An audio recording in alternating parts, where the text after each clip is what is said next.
जय हिंद साथियों, कैसे हैं आप। आशा करता हूं सब कुशल मंगल होंगे और अपनी तैयारी को लगातार अपनी मंजिल की ओर लेकर जा रहे होंगे। तो भाई आज फिर एक नया टॉपिक जो कि करंट अफेयर का बहुत इंपॉर्टेंट टॉपिक है और एग्जाम में इसमें से एक क्वेश्चन आपका आना तय है।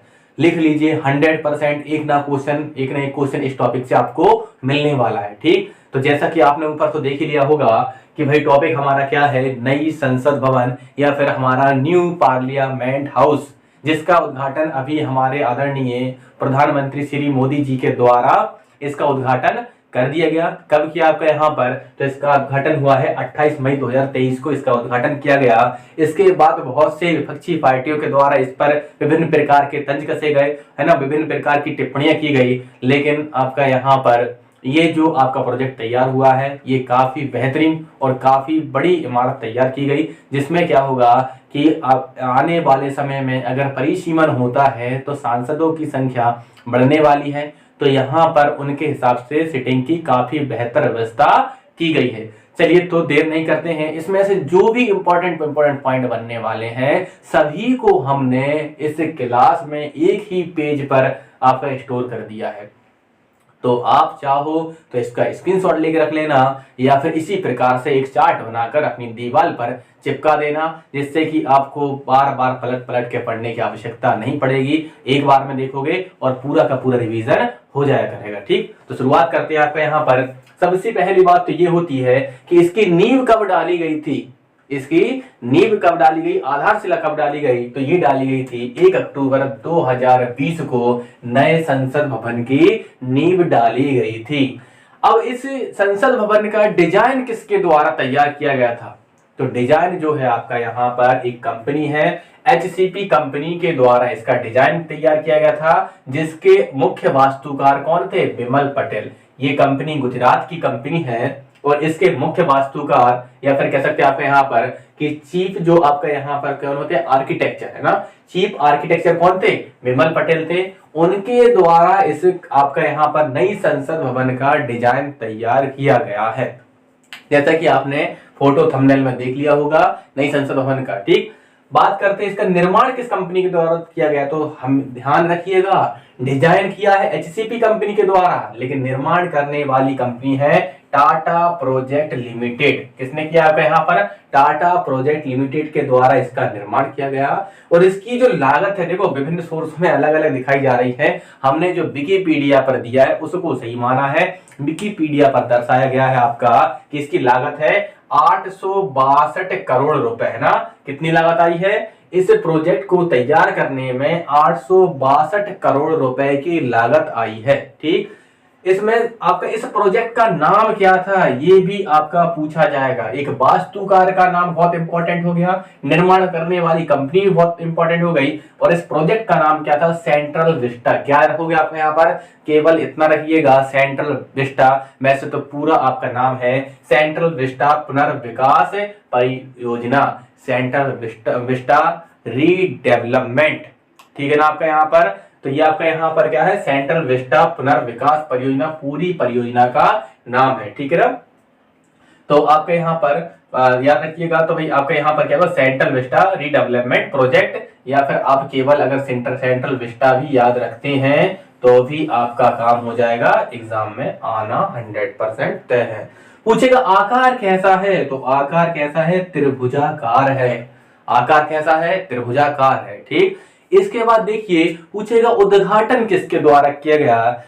वैसे तो इस प्रकार के जो काम होते हैं, जो गवर्नमेंट की बड़ी बिल्डिंग्स वगैरह बनती हैं, उनका उद्घाटन हमारे जो राष्ट्रपति होते हैं, जो भी उस समय पर पदेन होते हैं, पद पर रहते हैं, उनके द्वारा किया जाता है। लेकिन इसका उद्घाटन किसके द्वारा किया गया, हमारे आदरणीय PM श्री मोदी जी के द्वारा इसका क्या किया, यहाँ पर उद्घाटन किया गया। और इनके साथ में हमारे लोकसभा अध्यक्ष कौन है, ओम बिरला जी, है ना। लोकसभा जो स्पीकर है आपके, वो कौन है आपके यहाँ पर, ओम बिरला जी भी साथ में उपस्थित थे। मैं लिखा नहीं है, नोट कर लीजिएगा। आपके यहाँ पर साथ में कौन थे, लोकसभा अध्यक्ष ओम बिरला जी भी उपस्थित थे। और उद्घाटन कब हुआ है, 28 मई 2023 को इसका उद्घाटन किया गया है। और इस उपलक्ष्य में 75 रुपए के सिक्के एवं डाक टिकट भी जारी किए गए। मोस्ट इंपोर्टेंट आपका क्वेश्चन बनेगा कि भाई इस उपलक्ष्य में किसको जारी किया गया, तो 75 रुपए के सिक्के और डाक टिकट, कितने का, 75 रुपए का ही डाक टिकट भी जारी किया गया। क्लियर।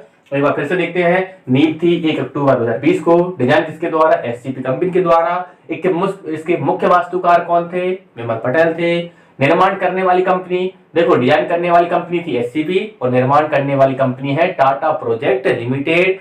हाँ जी, लागत कितनी आई है, तो इसको निर्माण में 862 करोड़ रुपए की लागत आई है। प्रोजेक्ट का नाम क्या दिया गया था, तो प्रोजेक्ट का नाम था सेंट्रल विस्टा पुनर्विकास परियोजना, है ना। याद रखिएगा कहां पर बनी है ये, दिल्ली में। तो आपका यहाँ पर दिल्ली में क्या बैठी हुई है, सेंट्रल गवर्नमेंट। सेंट्रल गवर्नमेंट से याद रखना सेंट्रल, तो सेंट्रल विस्टा पुनर्विकास परियोजना। आकार कैसा दिया है, त्रिभुजाकार। पहले जो पुरानी थी उसका आकार था गोलाकार, लेकिन इसका आकार कैसा दिया है, त्रिभुजाकार। उद्घाटन किसके द्वारा किया गया, तो याद रखना राष्ट्रपति के द्वारा नहीं, प्रधानमंत्री के द्वारा किया गया। तो वहां पर अगर द्रौपदी मुर्मू जी का नाम हो तो वो गलत होगा आपका। यहाँ पर किसके द्वारा, पीएम श्री मोदी जी के द्वारा आपका यहाँ पर दिया गया है, ठीक है ना। कब अब उद्घाटन हुआ है, उद्घाटन हुआ आपका यहाँ पर 28 मई 2023 को हुआ है। इस उपलक्ष्य में 75 रुपए के सिक्के एवं डाक टिकट भी जारी किए गए। अब आते हैं साइड। अब जब इसका आपके यहाँ पर उद्घाटन किया जा रहा था तो आपने देखा होगा कि मोदी जी के हाथ में एक छड़ी थी विशेष प्रकार के ना, उसे हम सेंगोल कहते हैं, ठीक है ना। उस छड़ी का नाम क्या था, सेंगोल, ठीक है ना। सेंगोल होती क्या है, सेंगोल आपकी सत्ता जो रहती है ना, सत्ता हस्तांतरण का प्रतीक होती है। कैसे होती है आपके यहाँ पर, इसका चलन कब से चला आ रहा है, तो चोल साम्राज्य से इसका चलन चला आ रहा है। चोल साम्राज्य में कोई भी राजा अगर अपनी सत्ता का हस्तांतरण, मतलब अपनी हस्तांतरण सत्ता जो है किसी को अगर ट्रांसफर करता था तो उसको ये जो सेंगोल है हाथ में देता था। मतलब ये सेंगोल अगर दी गई है तो इसका मतलब ये है सत्ता का क्या हो गया आपका यहाँ पर हस्तांतरण हो चुका है, ठीक है ना। तो सेंगोल क्या है आपका यहाँ पर सत्ता हस्तांतरण का प्रतीक है। और इस सेंगोल को कहां पर स्थापित किया गया है, नई लोकसभा भवन में। तो नई लोकसभा भवन में लोकसभा अध्यक्ष की जो कुर्सी है उसके पास में सेंगोल को स्थापित किया गया है, ठीक है ना। तो सेंगोल कहां पर है अभी, तो ये लोकसभा अध्यक्ष की कुर्सी के पास में स्थापित की गई है। इस भवन के बारे में जानते हैं तो भवन जो है आपका यहाँ पर टोटल कितना 65,000 वर्ग मीटर, है ना। 65,000 वर्ग मीटर पर निर्माण किया गया है। ये 4 मंजिला है। इसमें कितने आपका मंजिला है यहाँ पर, तो ये 4 मंजिला भवन है जिसमें टोटल 6 कक्ष हैं। कितने आपके यहाँ पर 6 बड़े बड़े क्या है, हॉल है, यहाँ पर कक्ष बनाए गए हैं। और इस भवन की जो ऊंचाई है 39.6 मीटर है, ठीक, याद रखिएगा। 65,000 वर्ग मीटर में इसका निर्माण किया गया है। 4 मंजिला बिल्डिंग है, 6 कक्षों का निर्माण किया गया है और ऊंचाई कितनी है 39.6 मीटर। आने वाले समय में मोस्ट इंपोर्टेंट क्वेश्चन कि इसमें कुल कितने सदस्य बैठ सकते हैं, तो याद रखिएगा लोकसभा के 888 और राज्यसभा के 384, तो कितने हो जाएंगे 1272। अब आप कहोगे सर इतने तो हमारे हैं ही नहीं, लोकसभा में तो 545 हैं और राज्यसभा में कितने हैं आपके 245 के आसपास हैं। तो इतने हम कहाँ बैठा लेंगे, कहाँ से लाएंगे, तो भाई जो परिसीमन हुआ था ये बहुत पुराने समय से इतने लोकसभा और राज्यसभा के सदस्य तय किए गए थे, ठीक। किंतु वर्तमान में जो है हमारी जनसंख्या दुनिया में नंबर 1 हो चुकी है। जब नया परिसीमन होगा तो आपके लोकसभा के जो आपके सदस्य हैं मतलब सांसद और राज्यसभा के सांसद दोनों की ही संख्या बढ़ा दी जाएगी और बढ़ने के साथ भी उनके लिए भी पर्याप्त स्पेस कहां पर रखा गया है, नई संसद भवन में रखा गया है। तो नई संसद भवन का मुख्य उद्देश्य आने वाले भविष्य में जो लोकसभा एवं राज्यसभा के सदस्य हैं उनको व्यवस्था उपलब्ध कराना, ठीक।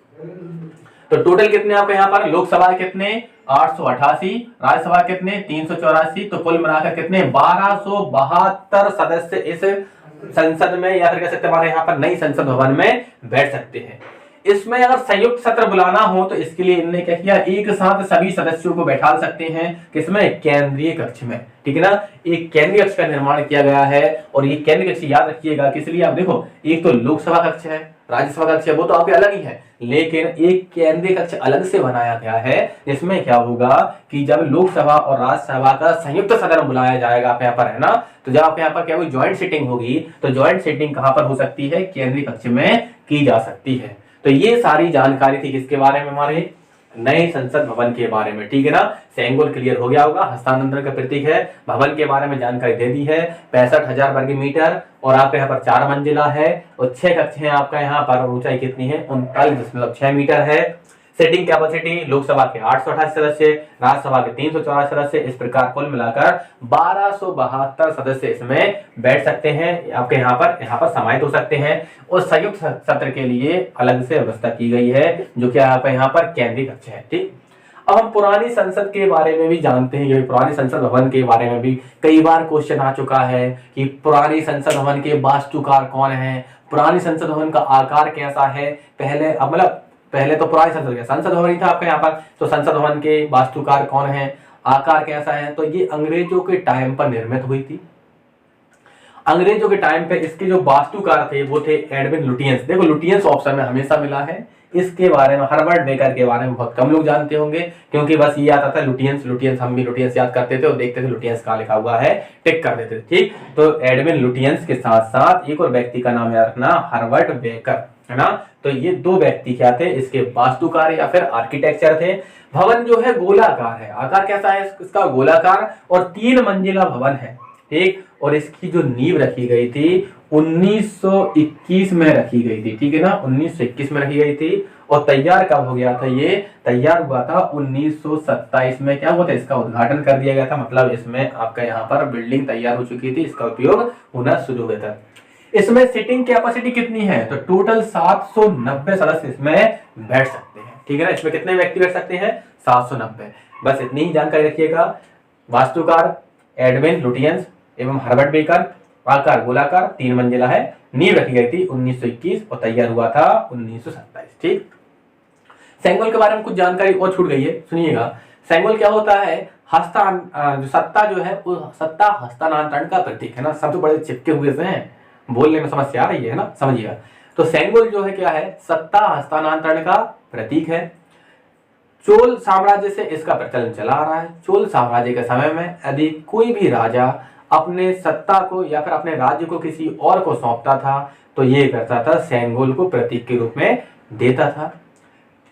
1947 में आजादी के समय आपका तमिलनाडु के एक पुरोहित थे, उनके द्वारा सेंगोल किसको दी गई थी, तो उस समय देश जब आजाद हो रहा था 15 अगस्त 1947 को, तो माउंट बेटन को क्या हुआ था आपका यहाँ पर सेंगोल दी गई थी, है ना। सेंगोल क्या किया था आपके यहाँ पर, माउंट बेटन को दी गई थी।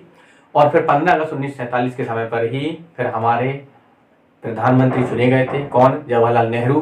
तो लॉर्ड माउंट बेटन ने किसको दे दी, जवाहरलाल नेहरू को 15 अगस्त 1947 को ये जो आपका सेंगोल है दे दी। इसका मतलब ये है कि सत्ता जो है किसको हस्तांतरित हो गई, हमारे इंडियन गवर्नमेंट, मतलब आपका यहाँ पर जवाहरलाल नेहरू जी के आपका स्थानांतरित कर दी गई। उसके बाद से ये सेंगोल है प्रयागराज के म्यूजियम में रख दी गई थी। क्यों रख दी गई थी, क्योंकि अब सत्ता किसी को भी ट्रांसफर नहीं की जानी है, मतलब हस्तांतरण नहीं होनी है, क्योंकि अब हमारे पास कैसे रिपब्लिक क्या होगा, हमारे यहाँ पर इंडिया बन चुका है, मतलब गणतंत्र इंडिया बन चुका है, जिसमें जनता के द्वारा जनता के लिए शासन है। तो इसमें कोई एक इसका क्या नहीं होगा, आपका राजा नहीं हो सकता है, यहाँ पर जनता की चुनी हुई सरकार होती है, इसलिए सत्ता हस्तांतरण का कोई भी यहाँ पर मुद्दा या फिर सवाल नहीं होता है, ठीक। तो ये थी सारी जानकारी किसके बारे में, नई संसद भवन के बारे में। अच्छे से नोट कीजिएगा, अच्छे से पढ़िएगा, एक क्वेश्चन आएगा, ठीक। धन्यवाद।